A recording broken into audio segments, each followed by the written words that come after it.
हमारे साथ डॉक्टर संदीप नानावटी जी। आज की लीडर स्टोरी में हमारे साथ लीड करेंगे और आज हमारे स्टूडियो में है doctor Sandeep Nanavati ji. Welcome sir, welcome. नमस्ते सर, गुड मॉर्निंग, नमस्कार। द लीडर स्टोरी में आपका स्वागत है। आज हमारे साथ है डॉक्टर संदीप नानावटी जी। नमस्कार। नमस्ते जी। और आज हमारे कार जो स्टूडियो है हमारा इंटरव्यू ऑन व्हील, आज इसके अंतर्गत आज सुबह सुबह हम लोग डॉक्टर साहब से कुछ चर्चा करेंगे, कुछ बातें करेंगे, कुछ उनकी टिप्स लेंगे और उनका अनुभव लेंगे। आज हमारे साथ डॉक्टर साहब हैं जो वेटनरी कॉलेज महू के प्रोफेसर हैं और कई दिग्गज इंटरव्यू इन्होंने दिए हैं पहले भी और कई इवेंट किए हैं, डॉग शो किए हैं। आज डॉक्टर साहब हमारे साथ हैं, हम इनसे जानते हैं। छोटे छोटे सवाल रहेंगे, छोटे छोटे प्रश्न रहेंगे हमारे और बहुत कम समय में हम लोग इसको शुरुआत करते हैं। डॉक्टर साहब ये बताइए, पशुपालन कितना जरूरी है आज के ज़माने में? जी, सबसे पहले मैं आपको बधाई देता हूँ आपके इस कॉन्सेप्ट पे, जो कि ये दूसरा तीसरा ही शूट है आपका जी। ये कॉन्सेप्ट बहुत सुंदर है। जैसे जिंदगी चलायमान है, चरेवती, तो इसमें हमको हर चीज में गति मिले, हमारे काम में हम लगातार चलते रहें और इसी का ये सूचक है जो आप शूट कर रहे हैं कि कार में किस तरह से अपना काम भी करते जाएं और बात भी करते जाएं। तो सबसे पहले जो आपका प्रश्न यही था कि युवा किस तरह से डेयरी फार्म में आए या फायदेमंद है या नहीं है, तो मैं 100% आपको बताना चाहूंगा कि जो डेयरी फार्म का काम है, अगर आज के युवा अपने काम के साथ में या अपने काम के अलावा भी इस काम को शुरुआत करें तो ये उद्योग उनको वो दे सकता है जो दूसरे बड़े बड़े उद्योग भी नहीं दे पाते। बहुत फायदे का सौदा है, खासतौर से जब पशुपालन जब आप काम करें तो उसमें 10 पशुओं से ज्यादा पे काम करें। आप गाय पे भी काम कर सकते हैं और भैंस को लेके भी काम कर सकते हैं। आपको जानकर अचरज होगा बसंत जी कि हम पूरे विश्व में दूध उत्पादन में नंबर 1 पर हैं। हमारा नंबर 1 है भारत, सबसे ज्यादा भारत सबसे ज्यादा भैंसें हमारे भारत में हैं और गायों के मामले में भी हम आगे हैं। हालांकि गायों की संख्या बहुत ज्यादा है लेकिन दूध उत्पादन उस तरह से नहीं है, लेकिन भैंसों के मामले में हमारी संख्या सबसे ज्यादा है और दूध भी हमारा सबसे ज्यादा भैंसों के जरिए आता है। जितना भी हम दूध पीते हैं 55% से ज्यादा दूध हमको भैंसों से मिलता है। अच्छा। तो ये बहुत गर्व और का विषय है कि आज हम दूध के उत्पादन के क्षेत्र में बहुत आगे बढ़ गए हैं। अच्छा। और मैं तो देखता हूँ कि हर साल अखबारों में खबरें आती हैं कि 2 रुपए बढ़े, 5 रुपए बढ़े जी। कम नहीं हो रहा क्योंकि उत्पादन तो हो रहा है लेकिन महंगाई भी इतनी बढ़ रही है और दूध की जो क्वांटिटी है इस देश में वो बढ़ती जा रही है। तो आजकल के जो युवा है जो जॉब करते हैं, साथ साथ उनकी थोड़ी खेती है गाँव में और खेती के साथ साथ वो पशुपालन 1-2 से नहीं, आपका कहना है कि थोड़े से ज्यादा क्वांटिटी में हो जी तो वो लाभदायक होगा। अब ये बताइए उन युवाओं को कि ये पशु जो उनके ऑलरेडी खानदानी चलते आ रहे हैं और यहाँ लोकल मार्केट से खरीद लेते हैं जी, लेकिन अच्छे दूध वाले जानवर कहाँ से खरीदने चाहिए? देखिए, सबसे बड़ा मसला यही आता है कि दूध के जानवर खरीदे कहाँ से, क्योंकि इसमें सबसे ज्यादा धोखाधड़ी और फ्रॉड की गुंजाइश होती है। क्योंकि हम इस पेशे में कभी नए होते हैं तो हमें बहुत ज्यादा उसके बारे में पता नहीं होता। तो कहते हैं ना, खुद के मरे बिना स्वर्ग नहीं मिलता। अच्छा। तो खुद को तो मरना पड़ेगा तब जाके स्वर्ग मिलेगा। तो आपको खुद ही जाके खरीदना पड़ेंगे। जैसे कि अगर आप गाय खरीदना चाहते हैं तो आप रुख करें पंजाब की तरफ, लुधियाना, हरियाणा की तरफ रुख करें, सरहंद, लुधियाना, खन्ना, ऐसे बहुत सारी जगह जहाँ पे गायें खासतौर से अच्छी मिल जाती हैं। अब आपको ये तय करना पड़ेगा बसंत जी कि हमारे जो युवा इस प्रोग्राम को देख रहे हैं कि उनको काम कैसे शुरू करना है। या तो गाय से शुरू कर सकते हैं, खालिस गाय से, देशी गाय से, या फिर वो संकर नस्ल की गाय जैसे हॉस्टन फ्रीजियन या जर्सी उसके संकर नस्ल से शुरू कर सकते हैं, या फिर भैंस से शुरू कर सकते हैं, या फिर मिश्रित भी हो सकता है। सबसे अच्छा तरीका ये होता है कि 40% भैंसें रखी जाए और 60% गायें रखी जाए। यानी आप 10 का डेयरी फार्म खोल रहे हैं तो 6 गायें और 4 भैंसे, और इसका दूध बेचने का जो जिम्मा है वो अपने हाथ में लें तो ज्यादा बेहतर है। अच्छा। बजाय कि किसी प्राइवेट व्यापारी को दें, क्योंकि जो बिचौलिया होगा वो बहुत सारा शेयर आपके मार्केट का ले लेगा। तो कोशिश ये करें कि यदि गांव आपका जो डेयरी फार्म है शहर के नजदीक है तो डिस्ट्रीब्यूशन का काम भी आप अपने हाथ में रखें, तो जो मुनाफा की सीमा है वो अब काफी आकर्षक हो जाएगी, बढ़ जाएगी। जी बढ़ जाएगी, ठीक बात है। और डेयरी फार्मिंग में पाले जाने वाले पशुओं को कार्बोहाइड्रेट, प्रोटीन और वसा प्रचुर मात्रा में हो ऐसा चारा देना चाहिए जिनके दूध देने की क्षमता की और बढ़ोतरी हो। जी जी, अभी हम ये बहुत स्पष्ट हो चुका है पिछले कई सालों में कि सबसे ज्यादा पैसा अगर डेयरी फार्म पे खर्च होता है 70 से 75% के पैसा, तो वो होता है खाने पे, पोषण आहार पे। और आप जानते हैं कि पोषण आहार की कीमतें दिन दूनी और रात चौगुनी बढ़ रही है। सबसे ज्यादा जो खतरा मंडरा रहा है डेयरी फार्म व्यवसाय पे, वो बढ़ती पोषण आहार की कीमतों का। मुझे पता है डॉक्टर साहब की जब हम लोग हाथ से गेहूँ काटते थे, जी जी, तो वो जो शुक्ला होता था, हाँ, वो हम लोग स्टोर कर लेते थे, भंडार कर लेते साल भर के लिए। जी, तो हमारे लिए अन्न के साथ में वो फ्री मिल जाता था। बिल्कुल सही है। लेकिन आजकल जो मशीनें आ गई है, हार्वेस्टर आ गए हैं, उसको आधा काट दिया जाता है। आधा काटने के बाद किसान भाई बड़े महंगे ट्रक खरीदते हैं बाहर से जो आता है। तो ये बड़ी विपदा आ गई इन पशुओं के लिए। ये बिल्कुल सही है कि जो भूसा पिछले साल हमने 600-500 रुपए क्विंटल खरीदा था, आज वो 800 रुपए क्विंटल हो गया है। तो ये जो भूसा महंगा हो रहा है, कारण ये है कि हार्वेस्टर ज्यादा आ गए हैं। किसान भाई मशीन पर अवलंबित हो गए अपनी खेती में, और उसका सीधा नुकसान पड़ा है हमारे पशुओं को। उनका जो आहार है उसमें भूसे की मात्रा बहुत महंगी हो गई। भूसे की अगर आपको जो दाने की मात्रा को कम करना है तो हरा चारा खिलाना बहुत जरूरी है पशुओं को।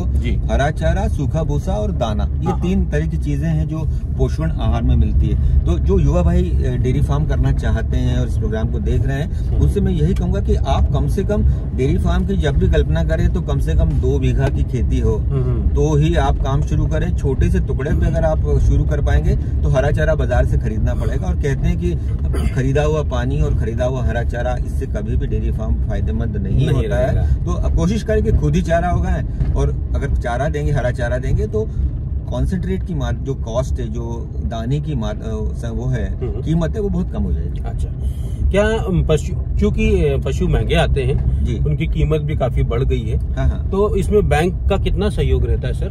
बैंक आजकल आसानी से ऋण देते हैं। हमारी जो भारत शासन की, केंद्र शासन की योजना है, बहुत सुलभ और बहुत लाभप्रद हो गई, खासतौर से आज के युवाओं के लिए, किसानों के लिए। बहुत सारी ऐसी अनुदान की योजना है। नाबार्ड एक ऐसी संस्था है जो 20 से 25% तक अनुदान देती है। यानी यदि आप 10 लाख से काम शुरू करते हैं तो 2.5 लाख का आपको अनुदान मिल जाता है। विभिन्न किस्म की योजनाएं जो भारतीय पशु चिकित्सालयों से मिलकर आप समझ सकते हैं कि कौन सी अनुदान में आप कहाँ फिट हो रहे हैं। यदि आप अनुसूचित जाति या जनजाति के हैं तो फायदे की सीमा, अनुदान की सीमा और बढ़ जाती है। तो यदि अगर आप बैंक से लोन लेते हैं तो आपके पास जमीन खुद की होना जरूरी है, उसके अगेंस्ट ही आपको लोन मिल जाता है। और इस लोन को लेकर आपको किस्तों में लोन मिलता है। अच्छा। उसको आप खरीद सकते हैं।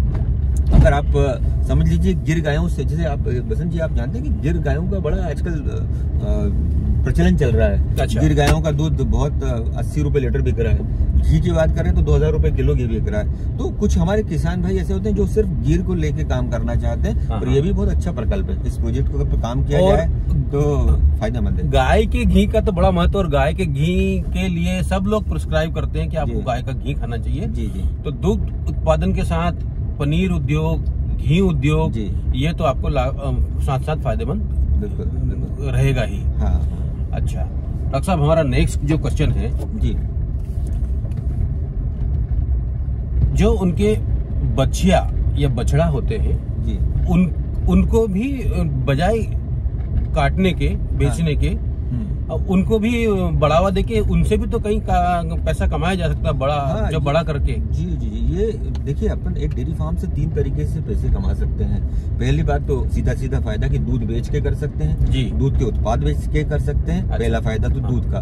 दूसरा फायदा उनका जो गोबर और गौमूत्र है वो अच्छी कीमतों पे आजकल बिक जाता है। यदि आप उसका वर्मी कंपोस्ट बनाए, केचुआ खाद बनाए गोबर की, तो वो 10 रुपए किलो शहरों में बिक जाता है, जो आजकल गमलों के लिए खाद मिलती है। तो वो भी एक बहुत अच्छा प्रकल्प है, प्रोजेक्ट है, उससे भी पैसा कमाया जा सकता है। तीसरी बात ये कि जो हमारी बछियां होती हैं, गायों की जो बछियां होती है, तो वो बछियां आगे चलकर जब बड़ी होती है तो एक गायों की कीमत, बच्चों की कीमत 60,000 से 80,000 होती है। यदि आपने उसको पाल के बड़ा कर लिया जाए तो आप समझ लीजिए आपके पास 10 गायें हैं और आपने 5 बछियां पैदा कर ली, तो सीधे आपको ये थोड़ा सा पैसा इनका पोषण आहार में खर्च होगा, लेकिन ये आपको फायदे का सौदा बन जाएगी। अगर ये बछियाएं मिल जाती है तो आगे आपका डेयरी फार्म का एक्सपेंशन होता रहेगा।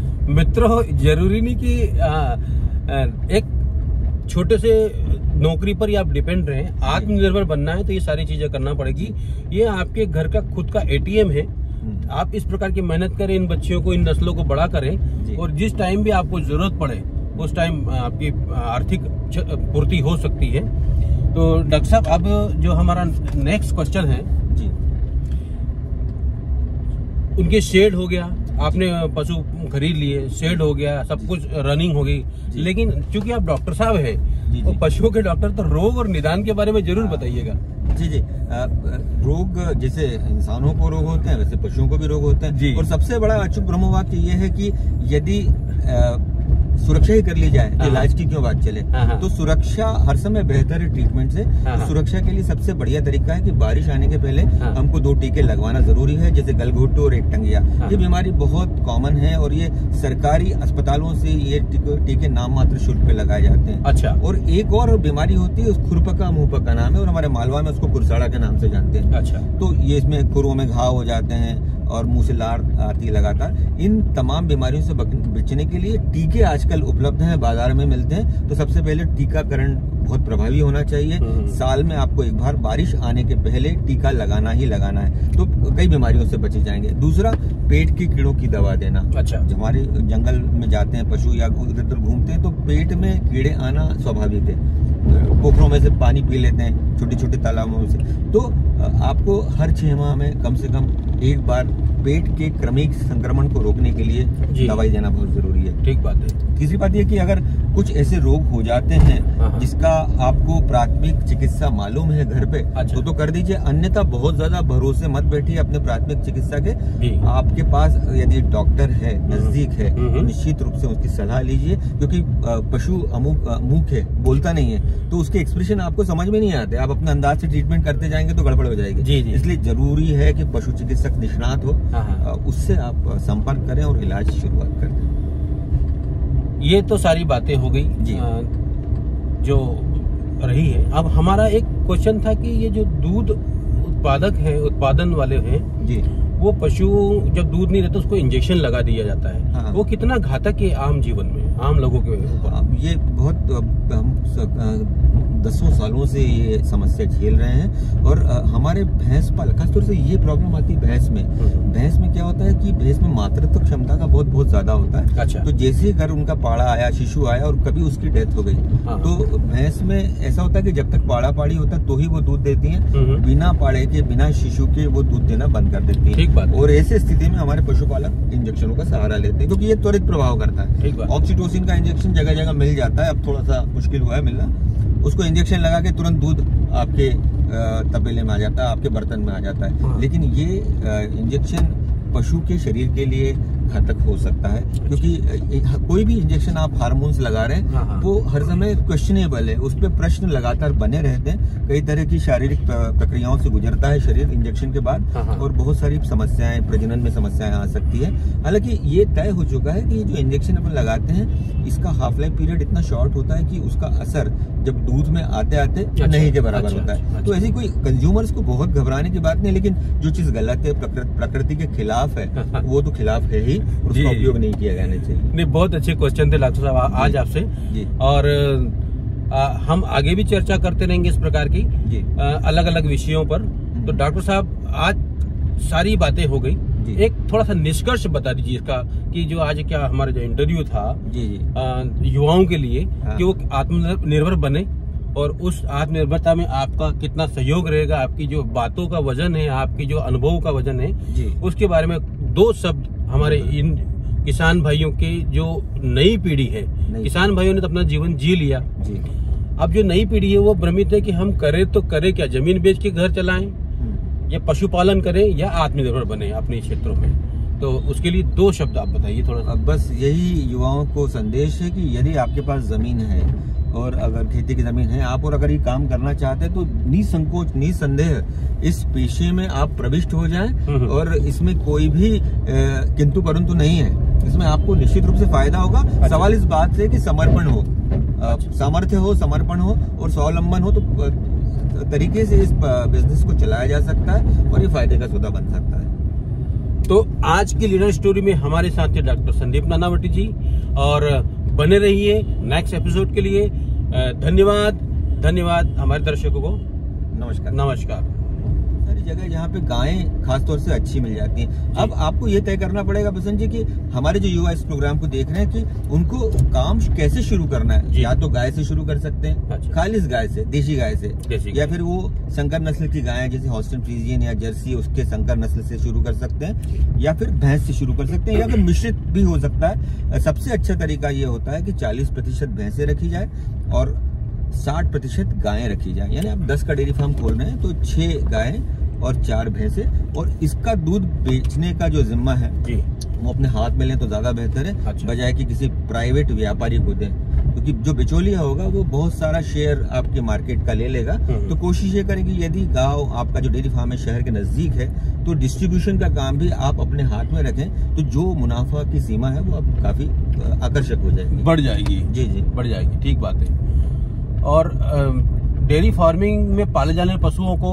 कार्बोहाइड्रेट, प्रोटीन और वसा प्रचुर मात्रा में हो, ऐसा चारा देना चाहिए जिनके दूध देने की क्षमता की और बढ़ोतरी हो। जी अभी हम ये बहुत स्पष्ट हो चुका है पिछले कई सालों में कि सबसे ज्यादा पैसा अगर डेयरी फार्म पे खर्च होता है 70 से 75% पैसा, तो वो होता है खाने पे, पोषण आहार पे। और आप जानते हैं कि पोषण आहार की कीमतें दिन दूनी और रात चौगुनी बढ़ रही है। सबसे ज्यादा जो खतरा मंडरा रहा है डेयरी फार्म व्यवसाय पे वो बढ़ती पोषण आहार की कीमतों का। मुझे पता है डॉक्टर साहब की जो पहले जब हम लोग हाथ से गेहूं काटते थे जी तो वो जो शुक्ला होता था वो हम लोग स्टोर कर लेते थे, भंडार कर लेते साल भर के लिए। तो हमारे लिए अन्न के साथ में वो फ्री मिल जाता था। बिल्कुल सही है। लेकिन आजकल जो मशीनें आ गई है, हार्वेस्टर आ गए हैं, उसको आधा काट दिया जाता है। आधा काटने के बाद किसान भाई बड़े महंगे ट्रक खरीदते हैं बाहर से जो आता है। तो ये बड़ी विपदा आ गई इन पशुओं के लिए। ये बिल्कुल सही है कि जो भूसा पिछले साल हमने 600-500 रुपए क्विंटल खरीदा था, आज वो 800 रुपए क्विंटल हो गया है। तो ये जो भूसा महंगा हो रहा है, कारण ये है कि हार्वेस्टर ज्यादा आ गए हैं। किसान भाई मशीन पर अवलंबित हो गए अपनी खेती में, और उसका सीधा नुकसान पड़ा है हमारे पशुओं को। उनका जो आहार है उसमें भूसे की मात्रा बहुत महंगी हो गई, भूसे की बहुत। अगर आपको जो दाने की मात्रा को कम करना है तो हरा चारा खिलाना बहुत जरूरी है पशुओं को।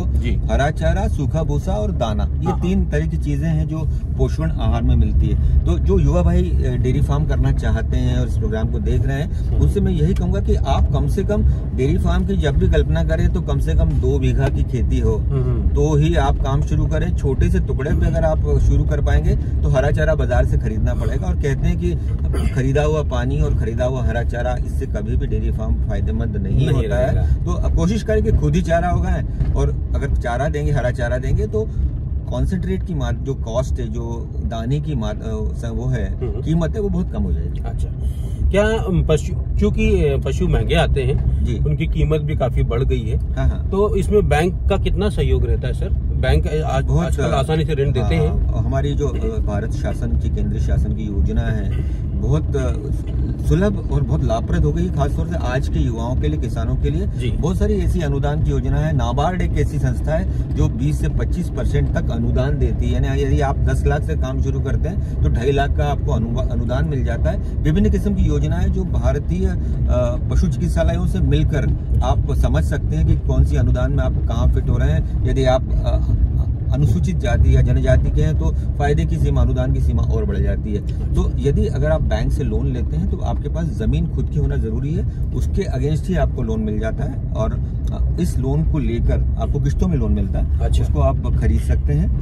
अगर आप समझ लीजिए गिर गायों से, जैसे आप बसंत जी आप जानते हैं कि गिर गायों का बड़ा आजकल प्रचलन चल रहा है। गिर गायों का दूध बहुत 80 रुपए लीटर बिक रहा है। घी की बात करें तो 2000 रुपए किलो घी बिक रहा है। तो कुछ हमारे किसान भाई ऐसे होते हैं जो सिर्फ गिर को लेके काम करना चाहते हैं, और ये भी बहुत अच्छा प्रकल्प है। इस प्रोजेक्ट को अगर काम किया जाए तो फायदेमंद है। गाय के घी का तो बड़ा महत्व, और गाय के घी के लिए सब लोग प्रिस्क्राइब करते हैं कि आपको गाय का घी खाना चाहिए। तो दुग्ध उत्पादन के साथ पनीर उद्योग, घी उद्योग, ये तो आपको साथ साथ फायदेमंद बिल्कुल रहेगा ही। अच्छा डॉक्टर साहब, हमारा नेक्स्ट जो क्वेश्चन है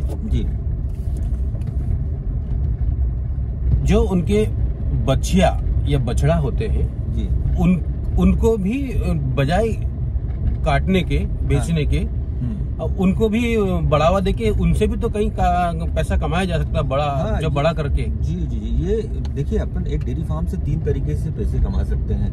पहली बात तो सीधा सीधा फायदा कि दूध बेच के कर सकते हैं जी, दूध के उत्पाद बेच के कर सकते हैं। अच्छा। पहला फायदा तो दूध का। दूसरा फायदा उनका जो गोबर और गौमूत्र है वो अच्छी कीमतों पे आजकल बिक जाता है। यदि आप उसका वर्मी कंपोस्ट बनाए, केचुआ खाद बनाए गोबर की, तो वो 10 रुपए किलो शहरों में बिक जाता है, जो आजकल गमलों के लिए खाद मिलती है। तो वो भी एक बहुत अच्छा प्रकल्प है, प्रोजेक्ट है, उससे भी पैसा कमाया जा सकता है। तीसरी बात ये कि जो हमारी बछियां होती हैं, गायों की जो बछियां होती है, तो वो बछियां आगे चलकर जब बड़ी होती है तो एक गायों की कीमत, बच्चों की कीमत 60,000 से 80,000 होती है। यदि आपने उसको पाल के बड़ा कर लिया जाए तो आप समझ लीजिए आपके पास 10 गायें हैं और आपने 5 बछियां पैदा कर ली, तो सीधे सीधे आपको ये थोड़ा सा पैसा इनका पोषण आहार में खर्च होगा, लेकिन ये आपको फायदे का सौदा बन जाएगी। अगर ये बच्चियां मिल जाती है तो आगे आपका डेयरी फार्म का एक्सपांशन होता रहेगा। मित्रों, जरूरी नहीं कि एक छोटे से नौकरी पर ही आप डिपेंड रहे। आत्मनिर्भर बनना है तो ये सारी चीजें करना पड़ेगी। ये आपके घर का खुद का ATM है।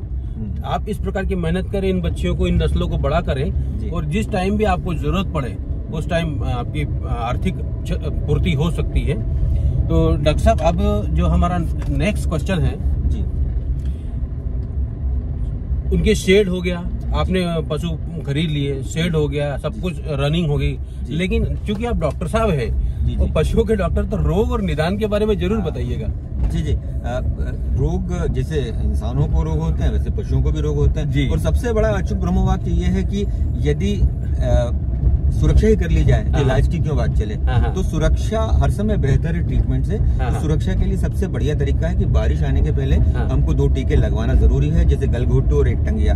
ये बीमारी बहुत कॉमन है और ये सरकारी अस्पतालों से ये टीके नाम मात्र शुल्क पे लगाए जाते हैं। अच्छा। और एक और बीमारी होती है, उस खुरपका मुंहपका नाम है, और हमारे मालवा में उसको कुरसाड़ा के नाम से जानते हैं। अच्छा। तो ये इसमें खुरों में घाव हो जाते हैं और मुंह से लार आती है लगातार। इन तमाम बीमारियों से बचने के लिए टीके आजकल उपलब्ध हैं, बाजार में मिलते हैं। तो सबसे पहले टीकाकरण बहुत प्रभावी होना चाहिए।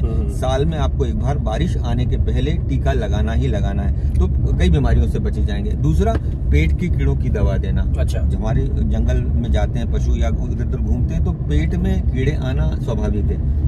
पोखरों में से पानी पी लेते हैं, छोटे छोटे तालाबों से, तो आपको हर 6 माह में कम से कम एक बार पेट के क्रमिक संक्रमण को रोकने के लिए दवाई देना बहुत जरूरी है। ठीक बात है। तीसरी बात यह कि अगर कुछ ऐसे रोग हो जाते हैं जिसका आपको प्राथमिक चिकित्सा मालूम है घर पे, अच्छा, तो कर दीजिए, अन्यथा बहुत ज्यादा भरोसे मत बैठिए अपने प्राथमिक चिकित्सा के। आपके पास यदि डॉक्टर है, नजदीक है, तो निश्चित रूप से उसकी सलाह लीजिए, क्योंकि पशु मूक है, बोलता नहीं है, तो उसके एक्सप्रेशन आपको समझ में नहीं आते। आप अपने अंदाज से ट्रीटमेंट करते जाएंगे तो गड़बड़ हो जाएगी। इसलिए जरूरी है कि पशु चिकित्सक निष्णात हो, उससे आप संपर्क करें और इलाज की शुरुआत कर दें।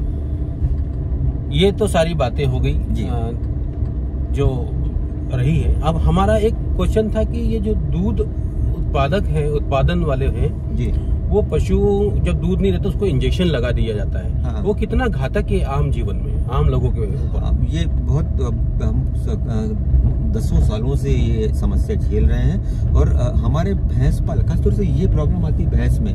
भैंस में क्या होता है कि भैंस में मातृत्व क्षमता का बहुत ज्यादा होता है। अच्छा। तो जैसे ही घर उनका पाड़ा आया, शिशु आया और कभी उसकी डेथ हो गई, तो भैंस में ऐसा होता है कि जब तक पाड़ा पाड़ी होता है तो ही वो दूध देती है, बिना पाड़े के, बिना शिशु के वो दूध देना बंद कर देती है। ठीक बात। और ऐसे स्थिति में हमारे पशुपालक इंजेक्शनों का सहारा लेते हैं, क्योंकि ये त्वरित प्रभाव करता है। ऑक्सीटोसिन का इंजेक्शन जगह जगह मिल जाता है, अब थोड़ा सा मुश्किल हुआ है मिलना। उसको इंजेक्शन लगा के तुरंत दूध आपके तपेले में आ जाता है, आपके बर्तन में आ जाता है। लेकिन ये इंजेक्शन पशु के शरीर के लिए घातक हो सकता है, क्योंकि कोई भी इंजेक्शन आप हार्मोन्स लगा रहे हैं वो हर समय क्वेश्चनेबल है, उस पर प्रश्न लगातार बने रहते हैं। कई तरह की शारीरिक प्रक्रियाओं से गुजरता है शरीर इंजेक्शन के बाद, और बहुत सारी समस्याएं, प्रजनन में समस्याएं आ सकती है। हालांकि ये तय हो चुका है कि जो इंजेक्शन अपन लगाते हैं इसका हाफ लाइफ पीरियड इतना शॉर्ट होता है कि उसका असर जब दूध में आते आते नहीं के बराबर होता है। तो ऐसी कोई कंज्यूमर्स को बहुत घबराने की बात नहीं, लेकिन जो चीज गलत है, प्रकृति के खिलाफ है, वो तो खिलाफ है ही, उसका उपयोग नहीं किया जाना चाहिए। नहीं, बहुत अच्छे क्वेश्चन थे डॉक्टर साहब आज आपसे, और हम आगे भी चर्चा करते रहेंगे इस प्रकार की अलग अलग विषयों पर। तो डॉक्टर साहब, आज सारी बातें हो गई, एक थोड़ा सा निष्कर्ष बता दीजिए इसका कि जो आज क्या हमारा जो इंटरव्यू था युवाओं के लिए कि वो आत्मनिर्भर बने और उस आत्मनिर्भरता में आपका कितना सहयोग रहेगा, आपकी जो बातों का वजन है, आपकी जो अनुभव का वजन है, उसके बारे में 2 शब्द हमारे इन किसान भाइयों के जो नई पीढ़ी है, किसान भाइयों ने तो अपना जीवन जी लिया, अब जो नई पीढ़ी है वो भ्रमित है कि हम करें तो करें क्या, जमीन बेच के घर चलाएं या पशुपालन करें या आत्मनिर्भर बने अपने क्षेत्रों में। तो उसके लिए 2 शब्द आप बताइए थोड़ा सा। बस यही युवाओं को संदेश है कि यदि आपके पास जमीन है और अगर खेती की जमीन है आप, और अगर ये काम करना चाहते हैं तो निसंकोच निसंदेह इस पेशे में आप प्रविष्ट हो जाएं और इसमें कोई भी किंतु परंतु नहीं है, इसमें आपको निश्चित रूप से फायदा होगा। अच्छा। सवाल इस बात से कि समर्पण हो, सामर्थ्य हो, समर्पण हो और स्वावलंबन हो, तो तरीके से इस बिजनेस को चलाया जा सकता है और ये फायदे का सौदा बन सकता है। तो आज की लीडर स्टोरी में हमारे साथ थे डॉक्टर संदीप नानावटी जी, और बने रहिए नेक्स्ट एपिसोड के लिए। धन्यवाद हमारे दर्शकों को। नमस्कार। नमस्कार।